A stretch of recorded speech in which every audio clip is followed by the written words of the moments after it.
네, 이제 곧 예배가 시작됩니다. 우리 묵상하며 예배를 준비하십시다.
성도 여러분, 한 주간 평안하셨습니까?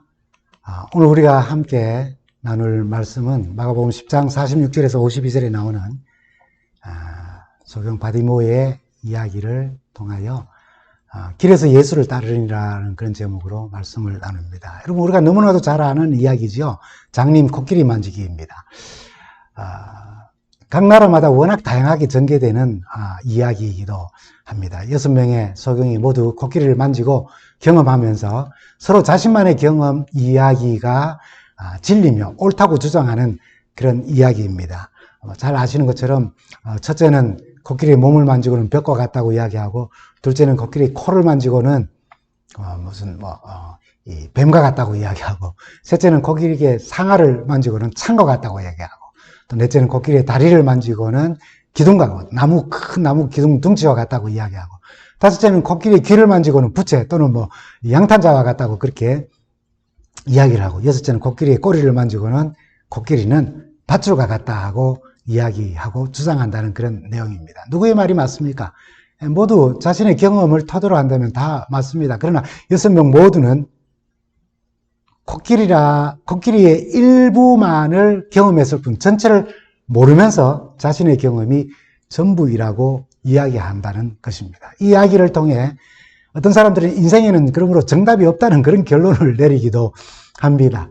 그러나 이 이야기는 코끼리같이 크고 광대한 진리에 대하여서 너무 작은 일부분만 보는 눈뜬 장님들, 오늘 두 눈은 뜨고 있으면서도 진리를 깨닫지 못하는 사람들에 대하여서 큰 교훈을 주는 그런 이야기입니다. 뭔가를 보았다, 체험했다 할지라도 자신의 편견을 잠깐 좀 내려놓고, 자신의 주장을 잠깐 내려놓고 통찰력과 지혜를 얻기 위하여 다른 사람들의 이야기를 조용히 경청하고, 또 지금 만약에 앞을 볼 수 있다면 좌우 옆도 볼 수 있고 상하 위아래도 볼 수 있어야 한다는 것을 말해줍니다. 작은 손바닥으로 엄청난 크기의 코끼리를 몇 번 더듬어 보고는 그 경험으로 코끼리는 양탄자 같고, 코끼리는 뱀과 같고, 나무 기둥과 같고, 벽과 같다, 이런 식으로 자신의 경험만 주장한다는 것.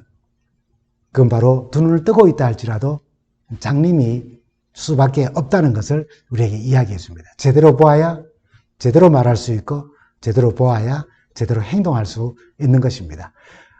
성경 말씀 가운데 오늘 본문으로 선택한 마가복음 10장에 소경 바디메오의 이야기가 나옵니다. 한 소경이 예수를 만나서 눈을 뜨게 되었고, 눈뜬 사실을 넘어 그 눈뜸이 그의 삶을 어떻게 변화시켰는지에 대해서 마가는 이야기하고 있습니다.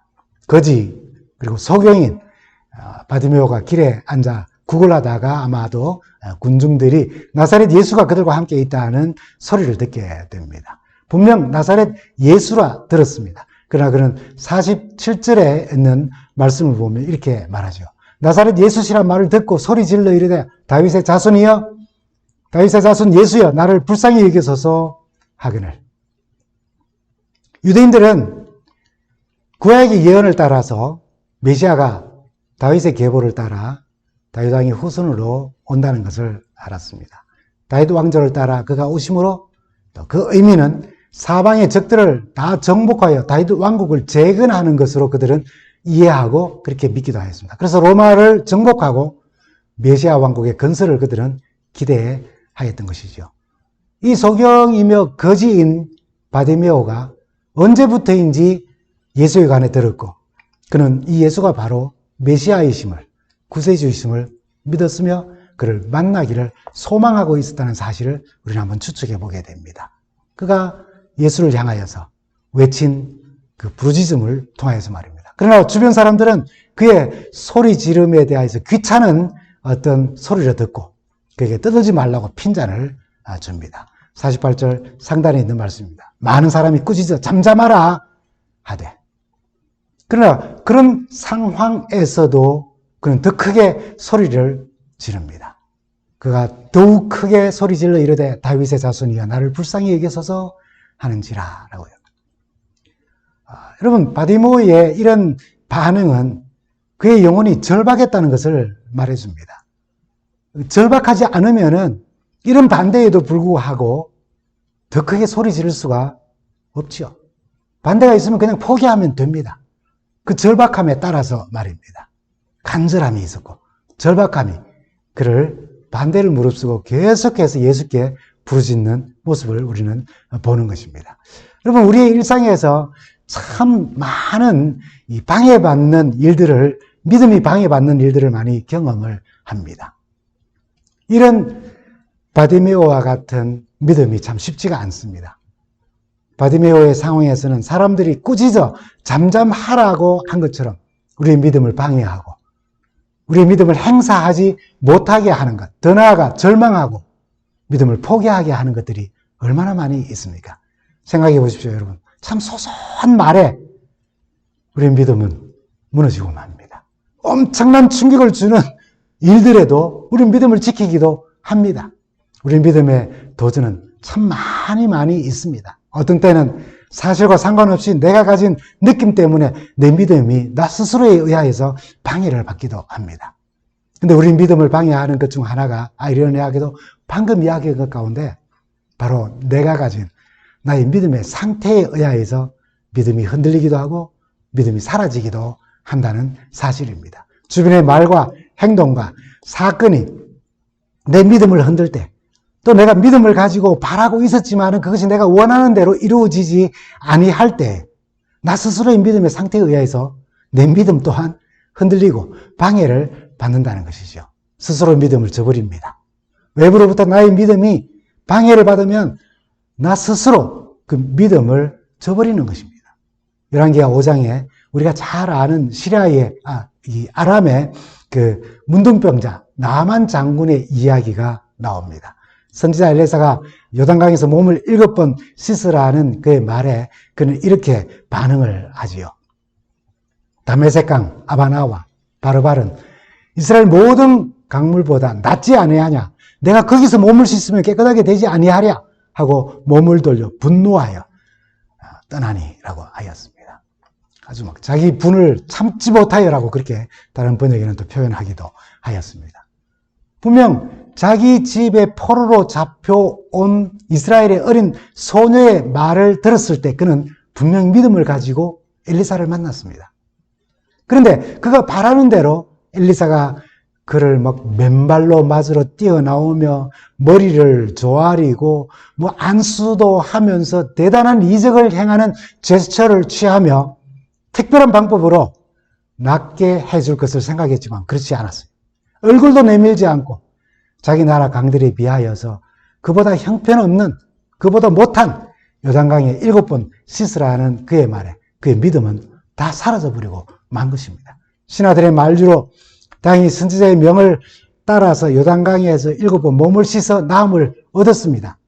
사실 나만의 그 반응을 생각해 보면은 그가 6번 씻기까지 아무 일도 일어나지 않았을 때의 그의 심적인 상태를 한번 상상해 볼 수 있습니다. 근데 다행히 이방인 나아만이 믿음으로 7번 씻고 나음을 얻는 해피엔딩으로 끝나는 참 아름다운 이야기입니다. 불행히도 이방인의 믿음의 승리를 보여주며 하나님 백성 게하시의 불행으로 이야기는 끝이 나지요. 우리의 믿음이 한 번에서 6번 요단강에서 씻는 그 사이에 우리가 있을 때에 우리의 믿음이 흔들리는 도전을 받게 됩니다. 바디메오 역시 주께서 그를 부르시기까지 흔들리는 믿음의 도전을 받았지만 잘 견뎌낸 것입니다. 여러분, 시편 42편은 고라 자손의 고뇌의 시입니다. 그들이 선조들의 불신과 배도에서 돌이켜 믿음을 회복하려 할 때 믿음을 방해받은 경험을 이렇게 묘사합니다. 시편 42편 1절부터 3절입니다. 하나님이여, 사슴이 시냇물을 찾기에 갈급함같이 내 영혼이 주를 찾기에 갈급하나이다. 내 영혼이 하나님 곧 살아계시는 하나님을 갈망하나니, 사람들이 그런 갈망하는 시냇물 찾는 것처럼 막 헐떡이는 사슴과 같은 그런 나의 모습을 보고 네가 찾는 하나님 어디 있느냐고 사람들이 종일 내게 그렇게 말합니다. 내 눈물이 주야로 내 음식이 되었다 하고 그렇게 말을 합니다. 고난당하고 어려운 가운데 있을 때에 사람들이 옆에서 말하기를 너 하나님 믿는 사람들인데 왜 네 그런 일들이 일어나냐고, 하나님 안 믿는 사람들이 더 행복하고 더 잘 사는데 하나님을 신실하게 믿는 너희는 왜 이렇게 사느냐고 하는 그런 말들이 믿음을 흔들고 믿음에서 떠나게 하는 어떤 요인이 될 수 있는 것입니다. 분명히 믿음을 가지고 시작한 요단강에서 씻음 그 한 번, 두 번, 세 번, 네 번, 다섯 번, 6번 씻을 때까지 아무런 일이 일어나지 않는 모습을 보고 또 쫓기는 사슴이 시냇물을 찾는 그 다급함 속에서도 시냇물을 찾지 못할 때에 그런 모습이 보여지는 내 모습을 보고 이웃에 있는 사람들이, 다른 사람들이 네가 믿는 하나님이 어디 계시냐고, 하나님이 살아계신다면 왜 너에게 이런 일들이 일어나냐고, 기도에 열심이며 신앙생활을 헌신적으로 하는데 왜 이런 일이 너에게 일어났느냐고 불신을 가지도록 하는 말들을 던집니다. 그래서 우리의 믿음에 집중하지 못하는 때가 우리에게 오는 것입니다. 바디메오의 믿음, 그가 외친 말 다윗의 자손 예수여 나를 불쌍히 여기소서라고 하는 이 부르짖음은 그가 비록 소경이며 거지였지만 어떠한 경로를 통해서인지 우리는 잘 알지 못할지라도 예수께서 누구이신지 그리고 그의 손에서 고침을 받을 유일한 기회라는 것, 그분만이 자신을 고쳐주실 것이라는 것을 그는 알고 있었던 것입니다. 당시 많은 사람들이 예수를 향해서 이는 목수의 아들이 아닌가라고 불신의 말을 던진 것과는 대조적으로 그는 다윗의 자손 예수여라고 불렀습니다. 세상 죄를 지고 가는 하나님의 어린 양으로서 모든 능력의 근원이 그에게 있다는 사실을 거지며 소경인 바디메오는 가지고 있었던 것입니다. 나만의 7분 몸 씻은처럼 고라자손의 시편 42편 12절 마지막 절에 그들이 스스로 간증하는 것처럼 내 영혼아 어찌 그리 낙담하며 어찌 그리 불안해하느냐고, 너는 하나님께 소망을 두라. 그가 나타나 도우심으로 말미암아 내 하나님을 여전히 나는 찬송하리라고 그렇게 말한 고라자손의 후손들처럼, 그렇게 스스로 결론을 내린 것처럼 예수께서 바디메오를 불러 가까이 오라 허락하실 때까지 그는 흔들리지 않는 믿음을 가지고 있었고, 그런 믿음이 오늘 우리에게 필요한 것입니다. 세상 살면서 참 많은 경우 우리의 믿음을 흔드는 그런 흔들림이 참 많이 있습니다. 그의 부르짖는 절박한 소리를 들으시고 예수님은 바디메오를 불러 가까이 오게 하셨습니다. 그 말을 들은 바디메오가 얼마나 기뻤는지 우리가 한번 상상이 여러분 가지 않습니까? 예수의 부르심을 듣고 그는 기뻐하셨어요. 이게 우리가 일상생활 속에서 살아가며 우리 믿음이 흔들릴 때마다 경험하는, 우리의 믿음을 힘있게 하는 그런 상태 아닙니까? 그런 순간 아닙니까? 예수가 우리를 부르시고 우리는 그 음성을 듣고 기뻐하는 것 말입니다. 마가복음 10장 50절에 있는 말씀입니다. 바디메오가 얼마나 기뻐했는지 상상이 가도록 본문을 이렇게 말합니다. 맹인이 겉옷을 내버리고 뛰어 일어나 예수께 나아오거니라고요. 주님이 부르신다는 소리에 소경 바디메오는 소리가 들리는 예수께로 향하여 뛰어나갔다 했습니다. 소경이 뛰는 것은 얼마나 위험합니까? 주변에 있는 사람이 불안합니다. 이것저것에 부딪힐까봐. 근데 그 기쁨이 그렇게 묘사된 것입니다. 거지인 바디메오가 매일 자신을 따뜻하게 지켜주었던 자기 몸을 두른 겉옷을 챙기는 일을 잊어버리고 주님께 달려 나갔습니다. 거지에게 있어서 겉옷은 얼마나 중요한 것입니까? 유대인들 중에 가난한 사람들은 겉옷은 여행 중에 또는 때로는 일상생활 속에서 밤에는 이불로 사용하는 아주 요긴한 물건입니다. 하물며 거지인 소경에게 그 겉옷은 얼마나 소중했겠습니까? 혹시 내가 보지 못하니 누가 훔쳐가면 어떻게 하나라고 하는 마음에 소중하게 챙기는 물건 가운데 하나가 바로 겉옷이었을 것입니다. 그런데 예수께서 부르실 때 그는 그 겉옷을 챙기는 일을 잊어버렸어요. 겉옷을 내버렸다는 것. 얼마나 기뻤기 때문에 그랬을까요? 어쩌면 주께서 마태복음 24장에 1차적으로는 유대 백성들에게 예루살렘이 무너지는 긴박함 속에서, 그리고 마지막 날 사건으로서 2차적으로 우리에게 또 적용되어지는 그 말씀을 전하실 때에 오늘 살아가는 우리에게 교훈의 말씀을 주시면서 어쩌면 소경 바디메오의 이 경험을 염두에 두고 말씀하셨는지도 모르겠습니다. 마태복음 24장 15절부터 18절 우리가 잘 아는 말씀입니다. 찾지는 않겠지만은 그러므로 너희가 선지자 다니엘의 말한 바 멸망에 가정한 것이 거룩한 곳에 서는 것을 보거든 너희 이 말씀을 읽는 자들은 다 깨달으라 말씀하시면서 유대에 있는 자들은 산으로 도망할지어다. 지붕에 있는 자는 집 안에 있는 물건을 가지러 내려가지 말고 밭에 있는 자는 겉옷을 가지러 뒤로 돌이키지 말지어다 했어요. 바디메오가 주님 부르시는 소리를 듣고 주께 달려나가기 위해 내어버린, 챙기는 것을 잊어버린 그 겉옷.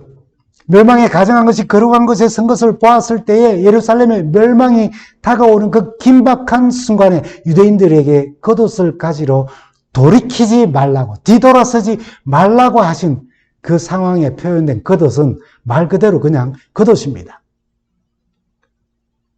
그러나 주님 날 부르시는 그 순간 즉각적으로 반응하는 그 소중한 기회와 멸망의 절박한 상황 속에서 우리의 겉옷은 기회를, 주님을 만나는 기회를 놓치거나 목숨을 잃을 수 있는 그 긴박함 속에 내 목숨과 바꿀 그렇게 가치 있는 물건은 절대로 아닌 것입니다. 이 겉옷은 오늘 우리에게 무엇을 또한 의미할 수 있을까요? 가장 중요한 순간, 그 주님을 만나는 순간, 멸망을 눈앞에 두고 우리는 때때로 겉옷을 챙기느라 주님 만날 기회를 놓치거나 몸을 피하여서 안전한 곳으로 갈 시간을 겉옷 때문에 잃어버리는 때가 있을 수 있다는 것입니다. 겉옷은 교만한 우리의 지식과 과거에 매인 상한 감정과 그날의 기분, 또 재물일 수도 있습니다. 염려와 걱정일 수도 있습니다. 자존심일 수 있습니다. 치장과 허례일 수도 있어요. 이런 모든 겉옷들이 우리를 하여금 주님을 만나는 기회를 놓치게 하거나 멸망의 순간에도 그 겉옷을 가지러, 그 겉옷을 지키기 위하여 그 시간을 상실해버리는, 잃어버리는 경험을 할 수 있다는 것입니다. 그래서 에베소서 4장 22절에는 우리의 믿음을 힘있게 하도록 우리에게 이렇게 권면합니다. 여기서 우리는 바울이 이야기한 겉옷의 의미를 좀 한번 생각해 볼 수 있는 말씀이 나옵니다. 너희는 유혹의 욕심을 따라 썩어져가는 구습을 따르는 옛사람을 벗어버리고 그 겉옷을 벗어버리고 오직 너희의 심령이 새롭게 되어 하나님을 따라 의와 진리의 거룩함으로 지음을 받은 새 사람을 입으라 라고 그렇게 하였습니다. 여러분, 주님을 만나는 때 이런 겉옷을 챙기느라 기회를 잃어버려서는 안 되는 것입니다. 과거를 벗어버려야 하는 것입니다. 예수님은 그에게 무엇을 원하느냐고 물었습니다. 사람들은 그가 불쌍히 여겨달라고 소리를 질렀기 때문에 그들이 예상하기에는 아마 구걸이나 좀 할 생각으로 예수를 부르며 불쌍히 여겨달라고 그렇게 말했을지도 모른다는 생각을 했을 거예요. 그러나 그의 가장 근본적인 문제를 요구합니다. 52절에 보면은 선생이여 보기를 원하나이다. 그렇게 말했어요. 여러분, 소경에게 있어서 가장 절박한 것이 무엇입니까? 예, 보는 것입니다. 그래서 예수님은 뜻밖의 이렇게 말씀하시죠. 가라, 내 믿음이 너를 구원하였다라고요. 이 말씀을 가장 단순하게 생각하면은 그가 예수를 믿음으로 또 예수를 만남으로 시각장애가 고쳐졌다는 것입니다. 그러나 마가는 시작하며 말씀드린 것처럼 더 중요한 사건을 여기 다룹니다. 눈뜸 이후에 바디메오의 변화에 대한 이야기입니다. 그의 눈뜸에 대한 참된 의미에 대하여서 그는 이야기하고 싶은 것입니다. 그가 믿음으로 구원의 약속을 받은 다음에 일어난 일입니다. 마가는 그것에 초점을 맞추어 눈을 뜨게 된 기적만이 아니라 그 후에 삶의 변화인 것입니다. 더 중요한 것은 대상을 인식하는 눈뜸이라는 것입니다. 단순히 육적인 눈을 뜨게 되었다는 뜻으로 마가는 이 사건을 기록하지 않습니다. 바디메오가 보게 되었다는 것은 그 훨씬 근본적인 사실을 가르치는 말이 나옵니다. 그것은 바로 대상을 바로 인식했다는 것입니다. 자신에게 눈뜨게 한 그 예수로 더 잘 볼 수 있었다는 것이죠. 여러분, 대상을 인식한다는 것 참 중요한 눈뜸입니다. 우리 다 눈뜨고 있지만은 서로 상대를 잘 인식하지 못하는 눈뜸으로 상대를 대할 수가 있어요.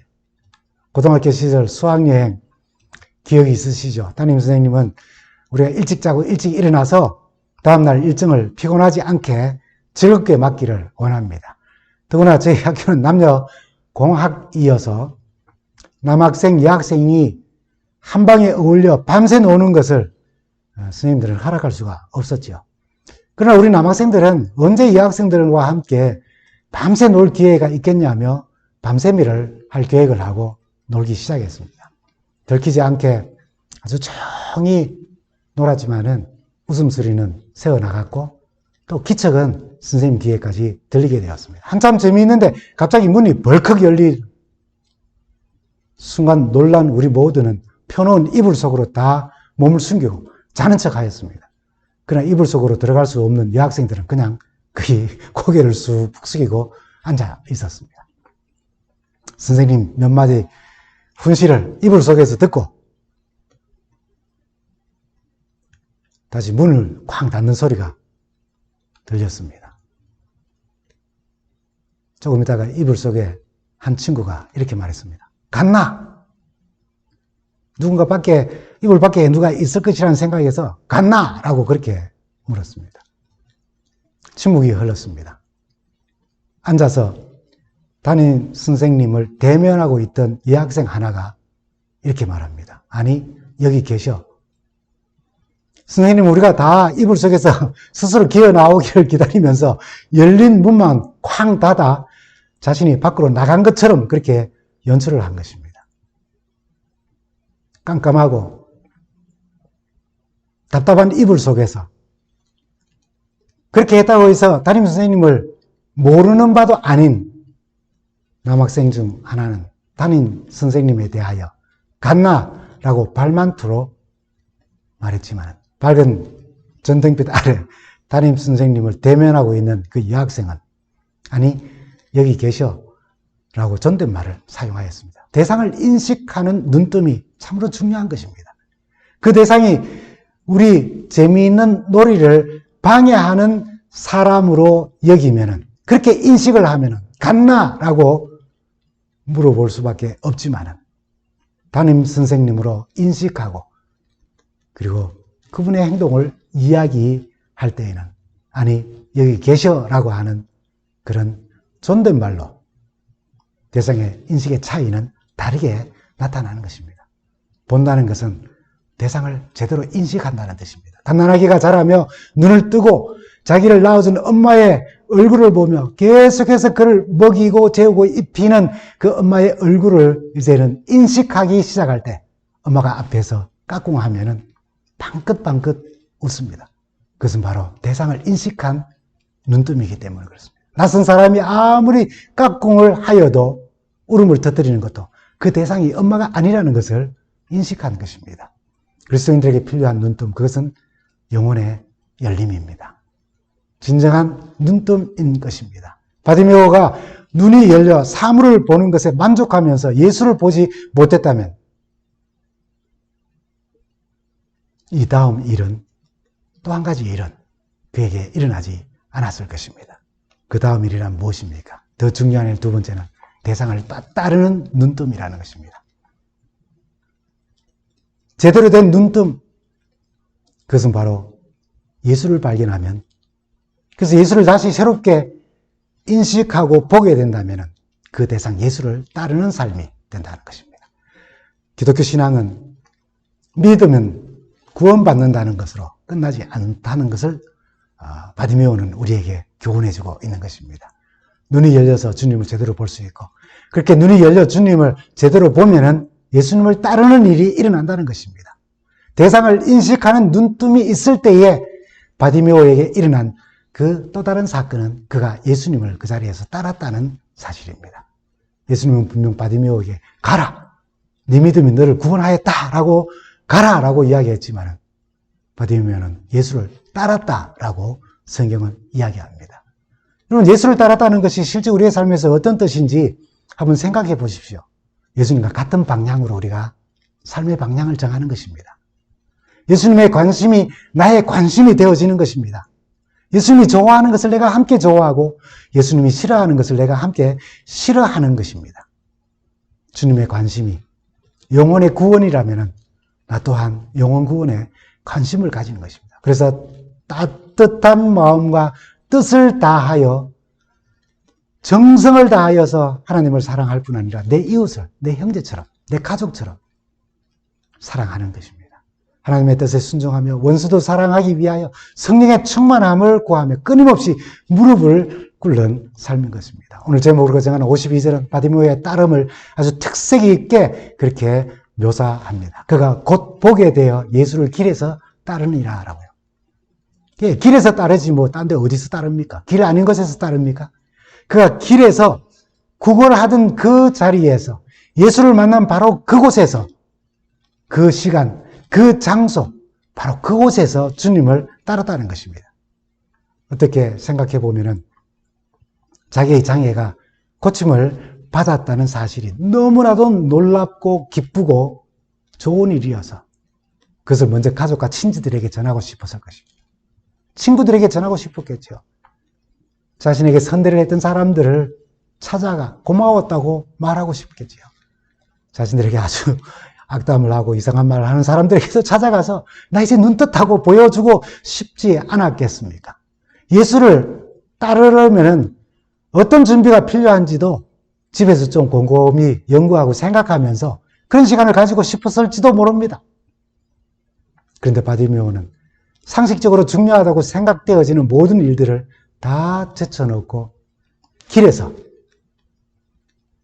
예수를 따르기 시작했다 했어요. 바로 그곳에서. 그 사건이 일어나자마자 그 장소, 그 시간에 말입니다. 여러분, 예수님을 구세주로 인식하는 눈뜸이 그로 예수를 따르게 하였던 오늘 우리 주님, 우리가 잘 믿지만은 우리 마음속에 간절한 심정, 그 심정으로 예수를 따르는 예수를 만남이 다시 우리에게 일어나게 되기를 간절히 바라며 그것이 매 순간 일어나는 경험이 되기를 여러분 간절히 바랍니다. 여러분, 나의 유익을 위해 필요한 눈뜸에서 멈추는 신앙이 아니라 예수를 따름으로 우리가 성숙해가는 그런 신앙생활을 하게 되기를 간절히 바랍니다. 예수님을 따른다는 것은 좀 더 심각하게 한번 생각해 보면 하이데거라고 하는 사람의 말을 통하여서 우리는 생각해 볼 수 있습니다. 인간이 정말 인간답게 살아가려면 죽음과 양심에 직면해야 한다라고 했습니다.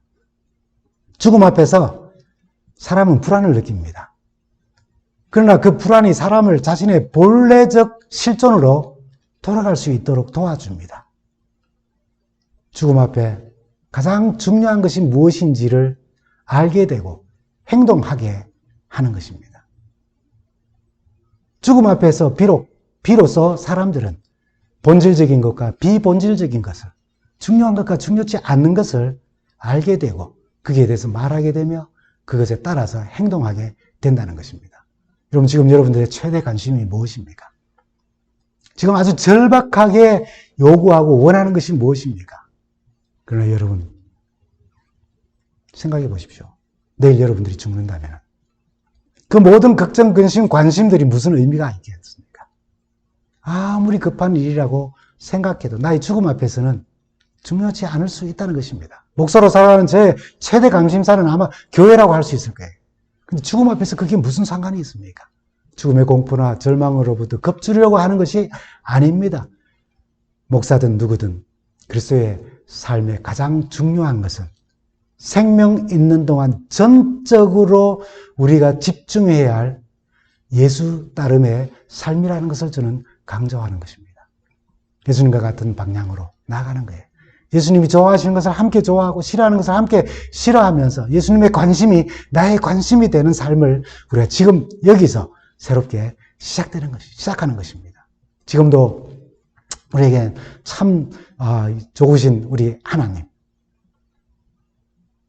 우리를 사랑하셔서 십자가를 주셨던 우리 예수님의 사랑, 성령께서 우리 속에 역사하시며 오늘 우리를 감화감동시키시고 하시는 그 마음, 그분들은 여전히 우리를 떠나지 않으시고 우리와 함께 하십니다.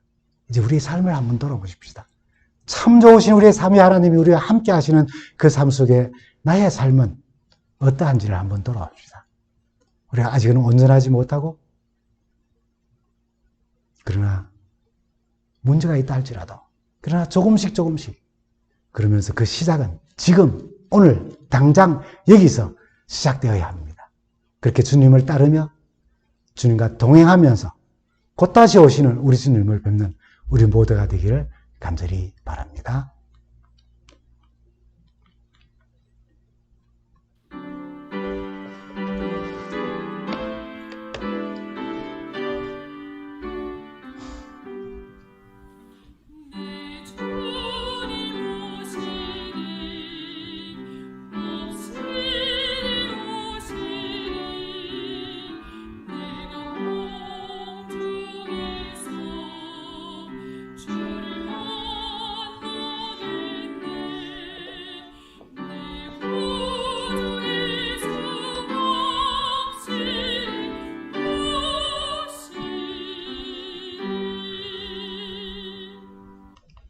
우리 주님과 동행하며 행복하고 즐거운 우리 한 주간 되시기 바랍니다. 감사합니다.